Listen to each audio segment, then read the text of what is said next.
जय श्री राम दोस्तों। हम पूर्वांचल ओमकार शास्त्री और आप सभी देख रहे हैं हमारे इस छोटे सा यूट्यूब चैनल जिसका नाम वैदिक ज्योतिष शास्त्र ज्ञान यूट्यूब चैनल नाम है। तो आप सभी को आज हम बताने वाले हैं कि केतु महाराज अगर आपके कुंडली में जिस भी भाव में बैठे हों, एक से लेकर धन भाव से लेकर लग्न से लेकर और आपके 12 भाव तक, 12 नंबर भाव तक किसी भी भाव में और किसी के साथ में अगर बैठे हो तो आपके जीवन में कैसा फल देंगे, कैसा आपके साथ व्यवहार करेंगे। तो आज हम आप लोगों को यही बताने आया हूँ। तो आप लोग अगर पहली बार इस वीडियो में आए हैं तो इस वीडियो को डबल टैप करके लाइक करें और इस चैनल को सब्सक्राइब करके एक छोटा सा कमेंट कर दें कि आप लोगों को कैसा वीडियो लगा और आप लोग कहाँ से बोल रहे हैं और हमारी वीडियो कहाँ तक पहुँच रही हो।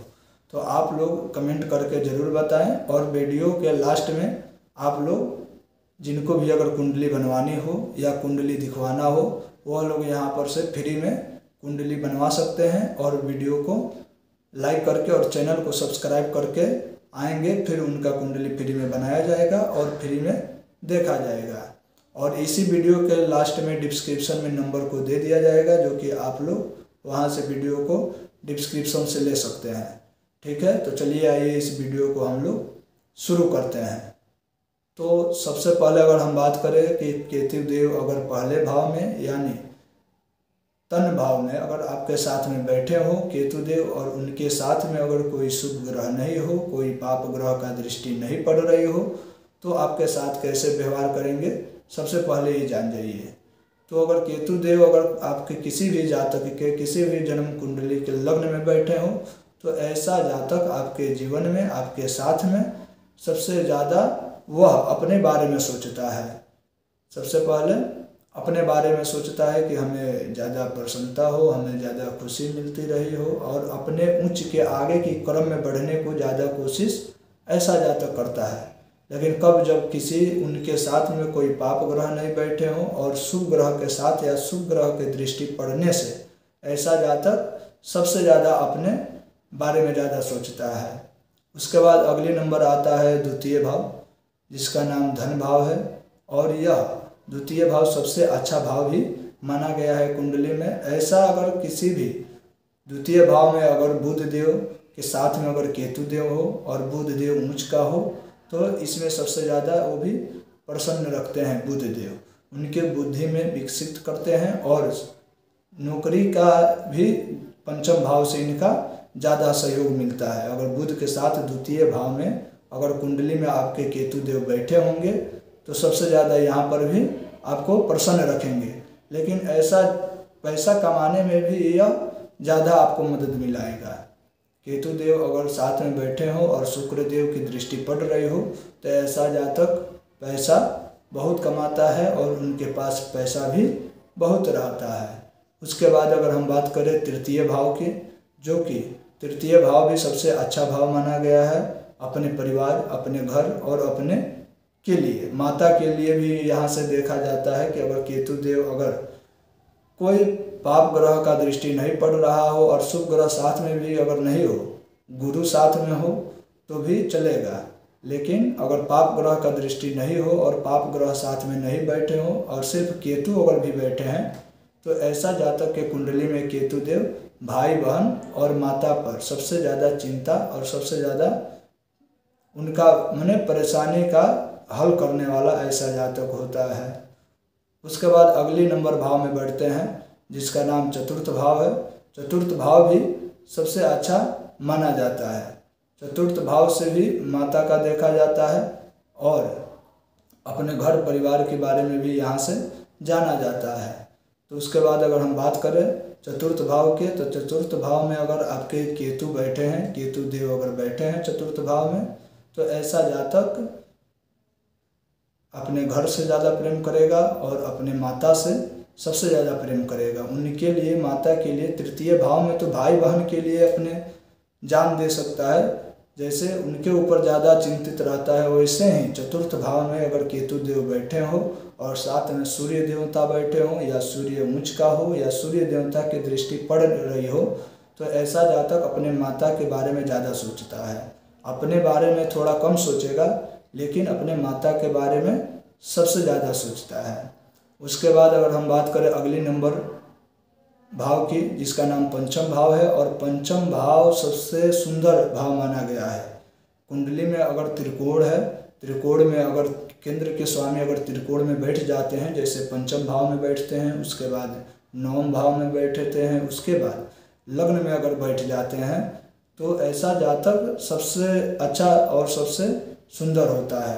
पढ़ाई लिखाई के मामले में अगर केतु देव अगर बुध के साथ पंचम भाव में उच्च को बैठे होंगे, तो भी यहाँ डॉक्टर, इंजीनियर ऐसा जातक बनते हैं। या पंचम भाव के ऊपर बुध का और शुक्र का ऐसा दृष्टि पड़ रही हो पंचम भाव में, और पंचम भाव में यहाँ केतु बैठे होंगे, तो ऐसा जातक सरकारी नौकरी में लग सकता है, फौजी में जा सकता है, और वह इंजीनियर, डॉक्टर ऐसा ही पद मिलेगा उसका, बड़ा ही पद जिसको हम कहते हैं। और पंचम भाव सबसे सुंदर भाव भी कहा जाता है। तो ऐसा कुंडली में अगर है आपके, तो सबसे अच्छा फल मिलेगा। उसके बाद अगर अगली नंबर भाव आता है जिसका नाम षष्ठम भाव है, और यह षष्ठम भाव कुंडली में सबसे खराब फल देता है।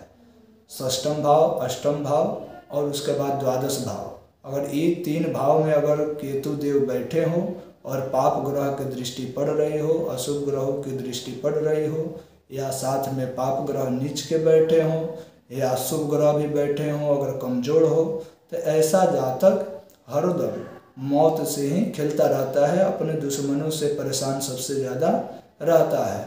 षष्ठम भाव में अगर केतु देव बैठे हैं और पाप ग्रहों की दृष्टि पड़ रही हो, तो ऐसा जातक अपने दुश्मन के पीछे पड़े रहते हैं, कभी कोर्ट में, कभी कचहरी में, कभी थाने में, ऐसे ही ये हरदम परेशान रहते हैं। उसके बाद आता है अगली नंबर भाव जिसका नाम सप्तम भाव है। तो सप्तम भाव में अगर किसी जातक के कुंडली में सप्तम भाव में अगर केतु देव बैठे हों और वह साथ में उनके अगर मंगल देव बैठे हैं, तो वह मांगलिक भी हो सकता है। और उसके बाद बात करें केतु देव बैठे हैं और किसी शुभ ग्रहों की दृष्टि पड़ रही हो, तो ऐसा जातक के पत्नी सबसे सुंदर मिलती है, सुशील मिलती है, और वह सबसे ज़्यादा प्रेम करने वाली मिलती है।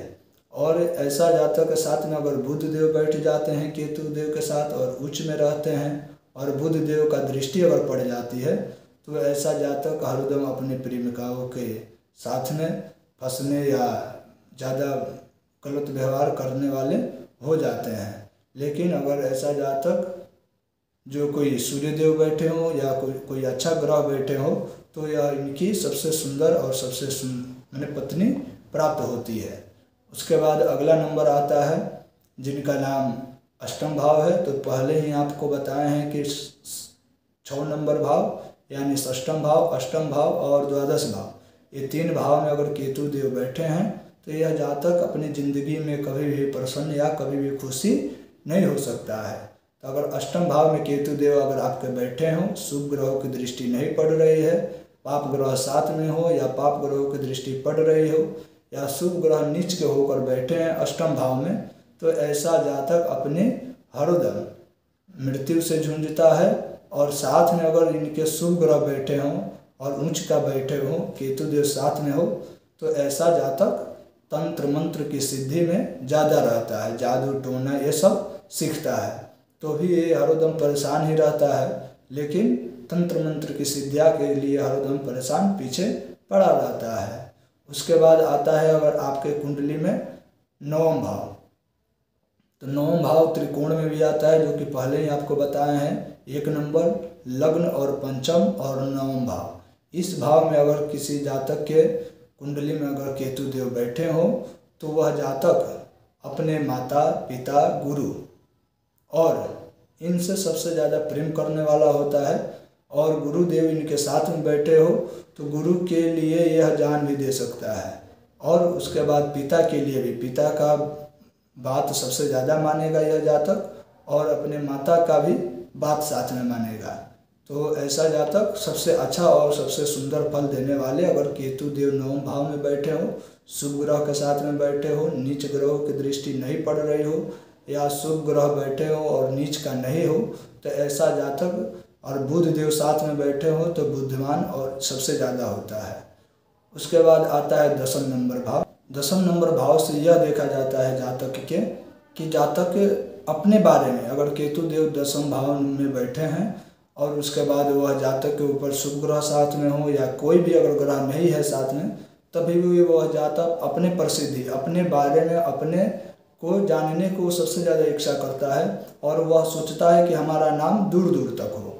ऐसा जातक अगर साथ में कोई नीच ग्रह बैठे हों या पाप ग्रह बैठे हों और नीच का बैठे हों, तो यह जातक कोई ना कोई कांड में फंसकर और इनका नाम और ज़्यादा ऊंचा हो जाता है, जो कि अपने जिला को नहीं, अपने जिला से बाहर तक यह नाम कर सकता है। अगर नीच साथ में, नीच कोई ग्रह केतु के साथ में दसम भाव में बैठे हों, तो ऐसा जातक अपना जिला नहीं, अपना से हट के दूसरा जिला में भी नाम कर सकता है अगर दसम भाव में केतु देव बैठे हैं।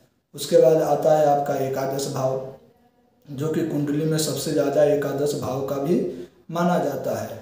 कुंडली में यहीं से देखा जाता है कि जातक कितना कमाता है, इसके पास कितना पैसा टिकता है और यह क्या करता है। ऐसा जातक सबसे अच्छा और सबसे प्रसन्न करने वाले, और केतु देव भी यहाँ पर बैठे हों, बुध के साथ में बैठे हों या शुक्र के साथ में बैठे हों, या ये दोनों ग्रहों के दृष्टि अगर पड़ रही हो आपके इस एकादश भाव के पीछे, तो भी जान जाइए सबसे अच्छा फल देंगे ये। और यह जातक हरदम पैसा कमाने को ही सोचता रहेगा, या रोज 1 रुपया कमाए या 1000 रुपया कमाए, यह जातक सदैव पैसा के पीछे ही पड़ा रहता है। उसके बाद अगली भाव आता है जिसका नाम द्वादश भाव है। इनके बारे में पहले ही आपको हम बता चुके हैं कि यह जातक कैसा होगा। द्वादश नंबर भाव में अगर केतु देव बैठे होंगे तो षष्ठम, अष्टम और द्वादश भाव, यह 3 भाव में अगर केतु देव बैठे होंगे तो सबसे खराब फल देंगे। लेकिन कब इनके साथ में कोई पाप ग्रह नहीं बैठे हों, किसी पाप ग्रहों की दृष्टि नहीं पड़ रही हो, या कोई पाप ग्रह शुभ ग्रह भी बैठे हों या पाप ग्रह बैठे हों, शुभ ग्रह बैठे हों और नीच का नहीं हो, और सिर्फ किसी का भी दृष्टि नहीं पड़ रही हो, और सिर्फ केतु देव अगर एकादश भाव द्वादश भाव में बैठे हो तो सबसे अच्छा फल दे सकते हैं। तो द्वादश भाव में बैठते हैं तो यह जातक सदैव यात्रा के बारे में, उसके बाद किसी न किसी परेशानी के भी झंझट से फंसे रहते हैं। यात्रा में भी अगर रहेंगे, कहीं जा रहे हो तो कभी एक्सीडेंट हो गया, कहीं जा रहे हो तो कुछ हो गया, तो यह यात्रा में सबसे ज़्यादा खतरनाक बनता है। द्वादश भाव में अगर किसी के कुंडली में द्वादश भाव में अगर नीच का बैठे हों केतु देव, या उच्च के साथ में अगर बैठे हों तब तो अच्छा फल देंगे। लेकिन द्वादश भाव में अगर नीच का कोई ग्रह है और केतु देव हैं तो यात्रा के समय यह थोड़ा बच कर चले तो सबसे ज़्यादा और सबसे अच्छा होगा। तो आज हम आप लोगों को बताएं केतु के द्वादश भाव। उसके बाद अगर आप लोगों को ऐसे ही वीडियो अगर चाहिए तो आप लोग हमारे इस वीडियो पर कमेंट करके और चैनल को लाइक करके और वीडियो को डबल टैप करके लाइक करें और चैनल को सब्सक्राइब करके एक छोटा सा कमेंट जरूर करें। लेकिन हाँ, अगर आप लोगों को कुंडली बनवानी है तो आप लोग हमारे इस वैदिक ज्योतिष शास्त्र ज्ञान यूट्यूब चैनल को सब्सक्राइब करके, और इस वीडियो का लिंक हम डिस्क्रिप्शन में डाल देंगे, वहाँ से आप सभी नंबर पर व्हाट्सअप करके और अपना फ्री में कुंडली बनवा सकते हैं। बस वीडियो को शेयर कर देना है और चैनल को सब्सक्राइब कर देना है। उसके बाद वीडियो को लाइक करके एक छोटा सा कमेंट कर देना है, फिर आप हमारे नंबर पर जुड़ सकते हैं।